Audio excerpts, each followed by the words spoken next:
The RAV4 Hybrid has finally met its match with this 2020 Ford Escape Hybrid.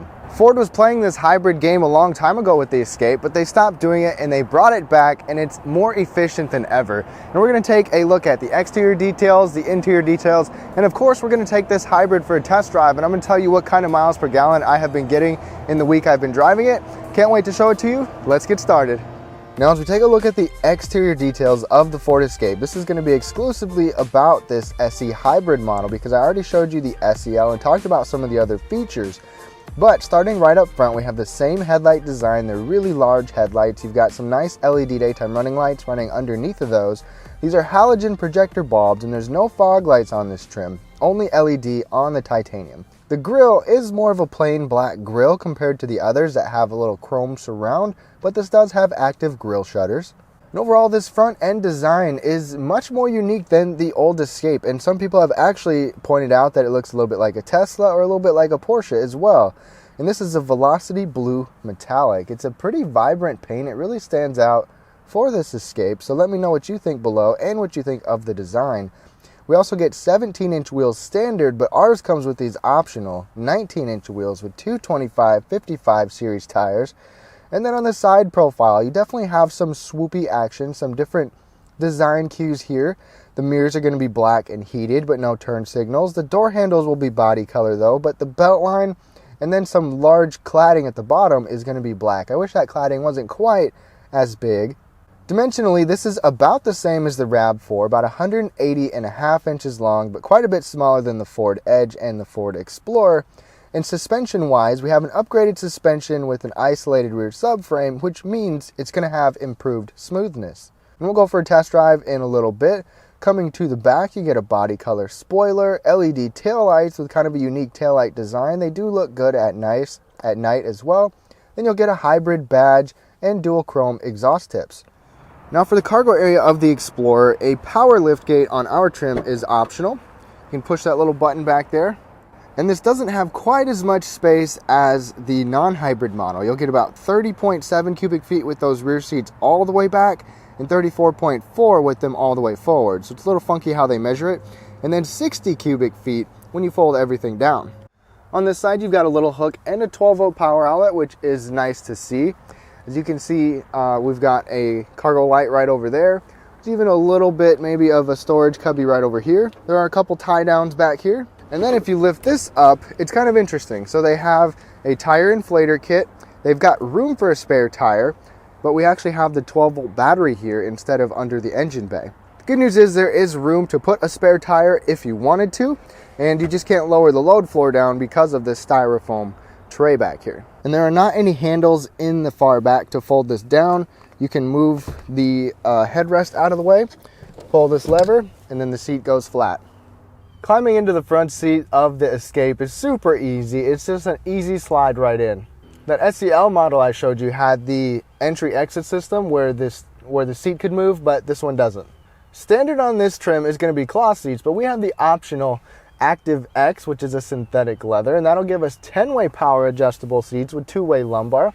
They are comfortable. I haven't really had any complaints with them, except the headrest isn't 4-way adjustable front to back like some other Fords, and it can be a little intrusive if we don't recline the seat all the way, at least for me. But I think the bolstering is good. I think that the cushioning is pretty good.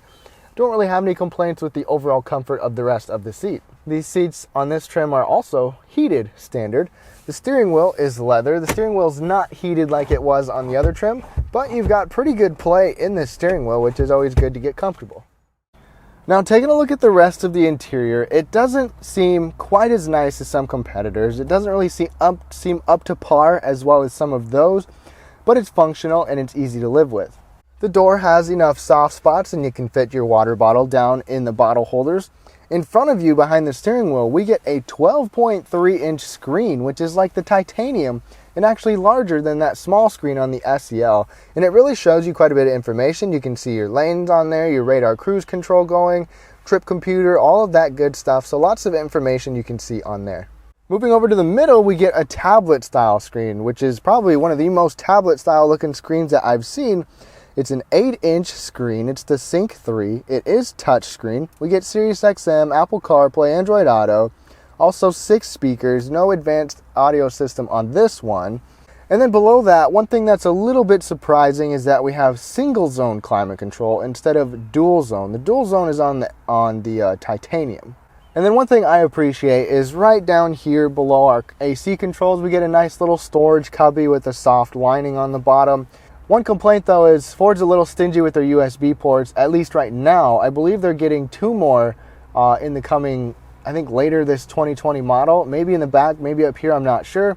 But we only get 1 USB-C there and 1 USB regular here. And then there's a 12-volt power outlet up there. The cup holders have worked fine, as you can see with my bottle. You still have the rotary dial shift knob, and then you've got an electronic parking brake, brake hold, and then your drive mode button, which the drive mode button is kind of frustrating because for a hybrid, I wish we had an EV mode like there is on the RAV4 to where it's EV priority. But if you drive and feather it enough, it'll keep you in electric mode. But when you cycle through the rest of those drive modes, it just takes forever to show up on the screen. This armrest is in a nice spot. It doesn't move forward or anything, but it is fairly long. And when you lift it up, you've got, like I said, a USB and some decent storage in here. Our model doesn't have the automatic dimming mirror or the garage controls, but you can move up and get those. We still get a sunglass holder in here and this panoramic Vista sunroof that goes way back. One difference you'll see with the hybrid and the gas models, the hybrid has a couple inches less legroom, but it's still no slouch in the legroom department. As you can see, sitting behind myself, I've got good knee space. I've got pretty good foot space as well. And there's a really small hump in the middle if you're going to have somebody sit there. You still get the same Active X synthetic seating materials here, and these seats really do look pretty nice. And they're also still fairly comfortable, even though I feel like the seat sits a little low and my knees are a little higher than I was expecting. But still, I've got enough headroom back here, even with this panoramic sunroof. And when you're sitting back here, you can really get a cool view with this sunroof. There's still a fold down center armrest with a couple cup holders. These seats can still recline and scoot forward and backwards. And then for a couple little luxuries, we have AC vents in front of us and then one 12-volt power outlet. For 2020, the Escape Hybrid gives you 2 different options. You've got a regular hybrid like this, and then you've got a plug-in hybrid option that we have not driven yet. I told you about the turbocharged models before, so this will be just about this hybrid. And under the hood right here, we have a 2.5 liter 4-cylinder. It's multi-port injected, runs on the Atkinson cycle, and it's paired with 2 electric motors for the hybrid system.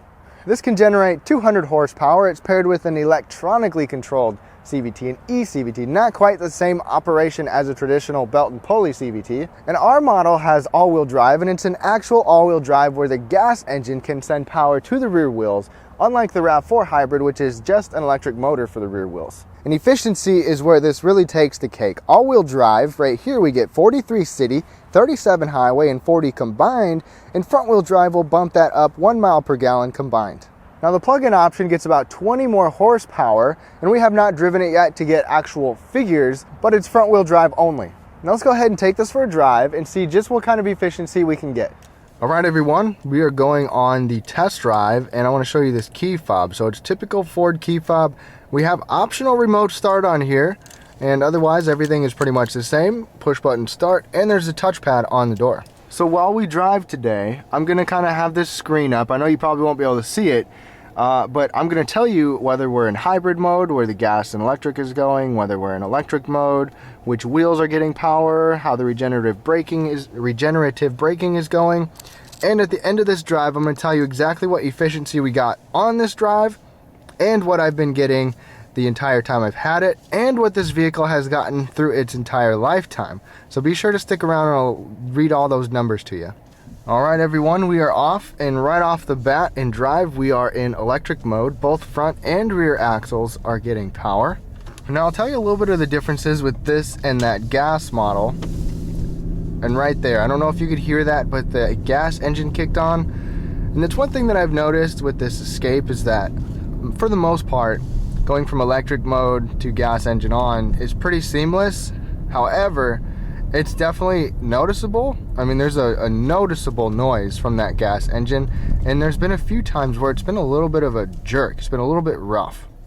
It's nice that it reads to you how the regenerative braking is going. We're in electric mode now.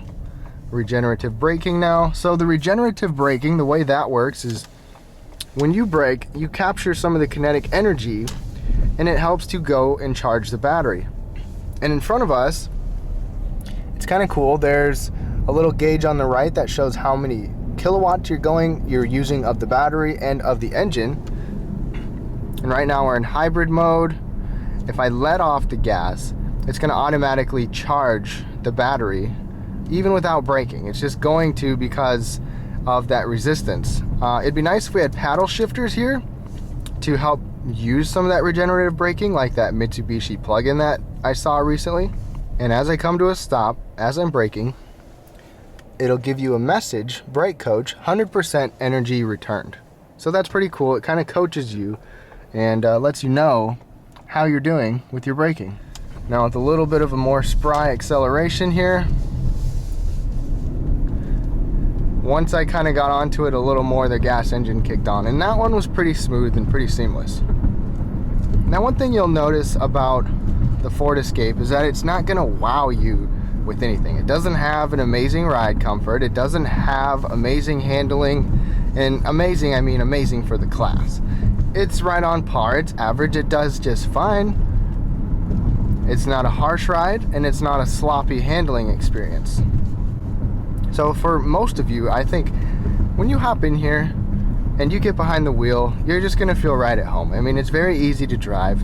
There's nothing complicated about it. There's nothing that makes you feel uneasy, really. And now we're slowing down. Gas engine is off. Regenerative braking. And I slowed down a little harsher. And we got 88% return of energy. Now I'm going to floor it.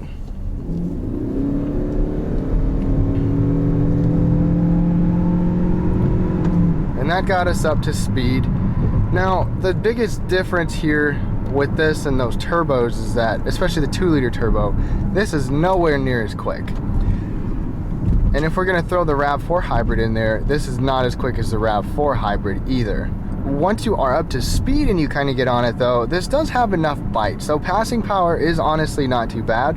Accelerating from low speeds is not that good though. Now right here, if you got a red light or a stop sign a ways off and you can afford to just kind of coast into it, to brake into it, you can really soak up some energy with this hybrid system. So driving a hybrid is a little bit of a learning curve if you've never driven one.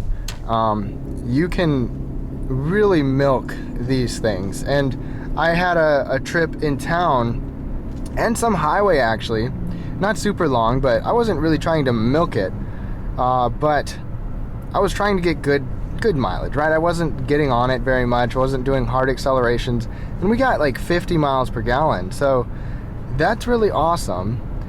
In fact, I'm gonna go ahead and put this in eco mode just to get the most out of it. It kind of dulls down everything a little bit.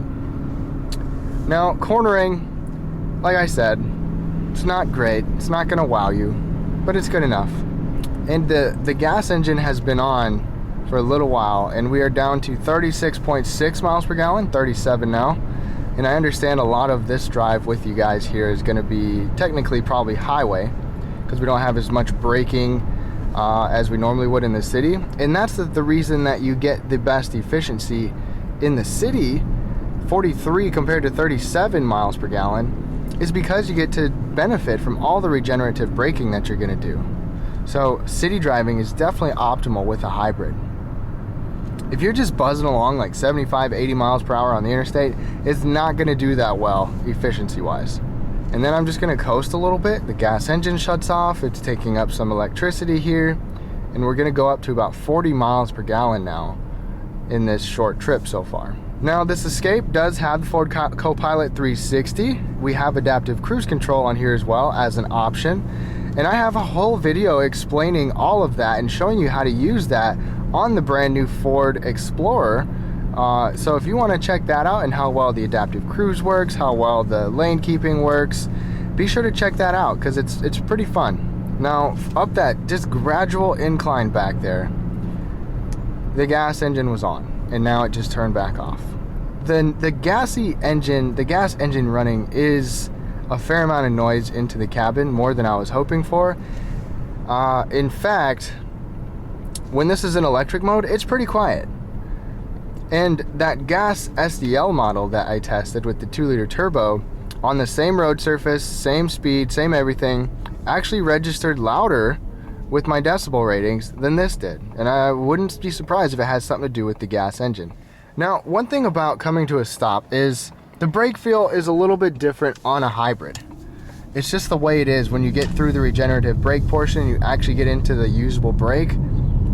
For the most part, it's been good on here, but there have been a few times where at lower speeds, it's a little weird coming to a stop. It's a little bit tricky, I guess you could say. And now we are up to speed on a rougher road, and I'm sure you can hear that noise. The Escape is not quiet. I have seen a couple articles where people said it is a quiet ride. It's not a quiet ride. It's not as quiet as the Mazda CX-5, the Hyundai Tucson, oh gosh, even I think the Nissan Rogue. I can't remember how it compared to the RAV Hybrid, but the RAV Hybrid was not quiet either. And on this road, one thing I've noticed is a little bit coming from the panoramic roof is not rattle, but it's just like a little bit of a, kind of like some fabric touching and a little bit of fabric noise, which is a little bit annoying. So I complained a little bit about the build quality in both the Ford Explorer and that gas SEL Ford Escape, and I hope that there's no rattles that manifest out of this interior. Now we've really been able to coast. We are on just electric driving now because it's been fairly flat back there, not going too fast, kind of letting off the gas, and we are getting 45 miles per gallon right now.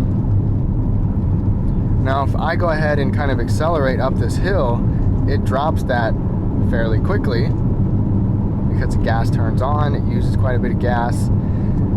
But I guess my biggest complaint, I think, is the fact that you can't really control when you're in EV mode. You kind of can. You can kind of watch on the screen and on that how much threshold you have before you get to gas mode, but I wish there was an EV button like there is on the RAV4 Hybrid. But in terms of daily driving, this Escape has been great. This hybrid has done well, and let me go ahead and read you the numbers here in just a second. All right, so as I came to a stop, 45.1 miles per gallon over a little over 5 miles on this trip. On my time with it, I've gotten 41.6 miles per gallon, city and highway driving.